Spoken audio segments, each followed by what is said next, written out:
4 വൈദികർക്കെതിരായ നടപടിയോടെ എറണാകുളം അങ്കമാലി അതിരൂപതയിൽ ഔദ്യോഗിക വിഭാഗവും വിമത വിഭാഗവും തമ്മിലുള്ള തർക്കം രൂക്ഷമാണല്ലോ. വൈദിക വൃത്തിയിൽ നിന്ന് വിലക്കിയ നടപടി അംഗീകരിക്കില്ലെന്ന നിലപാടിൽ വിമതപക്ഷം മുന്നോട്ട് പോകുമ്പോൾ എന്താണ് പ്രതീക്ഷിക്കേണ്ടത്?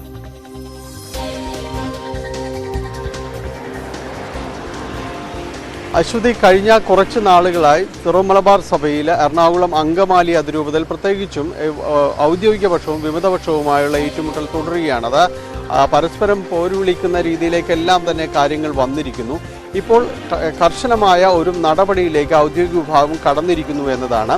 അതിന് ഒരു കാരണമായിട്ട് ഇപ്പോൾ പറയുന്നത് ജനുവരി 6-ന് സിനഡ് ചേരുകയാണ്. അപ്പോൾ സിനഡിന് മുൻപായിട്ട് തന്നെ ഈ ഏകീകൃത കുർബാന അടക്കമുള്ള കാര്യങ്ങളിൽ അത് എത്രത്തോളം എത്തി എന്നതടക്കമുള്ള കാര്യങ്ങൾ പൂർത്തിയാക്കേണ്ടതുണ്ട്. നമുക്കറിയാം, ഏകീകൃത കുർബാന അടക്കമുള്ള കാര്യങ്ങളിൽ പലപ്പോഴും തന്നെ വിസമ്മതം പ്രകടിപ്പിക്കുകയും അതോടൊപ്പം തന്നെ അത് നടപ്പാക്കാതിരിക്കുക, അങ്ങനെ പ്രതിഷേധ പരിപാടികൾ ഇതടക്കമുള്ള കാര്യങ്ങളെല്ലാം സഭയ്ക്കകത്ത് നിന്നുകൊണ്ട് തന്നെയായിരുന്നു ഈ കാലങ്ങളിൽ അത്രയും ഈ വിമതപക്ഷത്തുള്ള വൈദികരടക്കം കാര്യങ്ങൾ നടത്തിക്കൊണ്ടിരുന്നത്.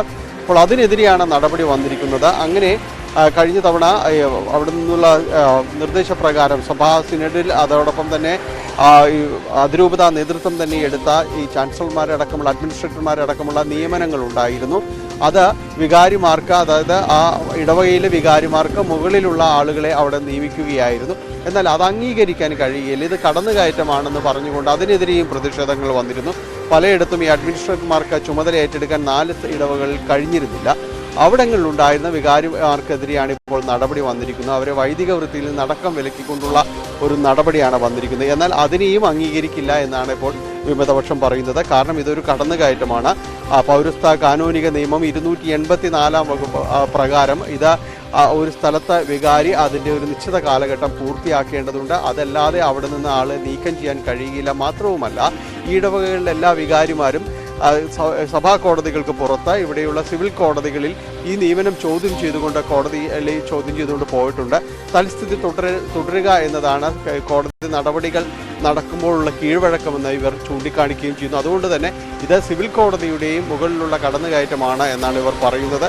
അതുകൊണ്ട് ഈ അഡ്മിനിസ്ട്രേറ്റർമാർ നൽകുന്ന ഉത്തരവുകളോ മറ്റ് കാര്യങ്ങളോ ഒന്നും തങ്ങൾ അംഗീകരിക്കില്ല എന്നൊരു നിലപാടിലേക്ക് തന്നെ പോകുന്നു.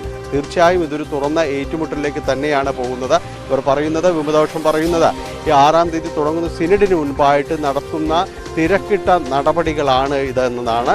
അത് അംഗീകരിക്കാൻ കഴിയില്ല എന്ന നിലപാടിൽ തന്നെയാണ് ഇവർ ഉറച്ചു നിൽക്കുന്നത്. എന്തായാലും ഇത്രയും കാലം ഉണ്ടായതുപോലെയല്ല, ഔദ്യോഗിക പക്ഷം നടപടികളിലേക്ക് കടന്നിരിക്കുന്നു. വൈദിക വൃത്തിയിൽ നിന്നടക്കം വിലക്കുന്ന നടപടികളിലേക്ക് പോകുമ്പോൾ കടുത്ത തീരുമാനങ്ങളിലേക്ക് പോകുന്നു എന്നതാണ്.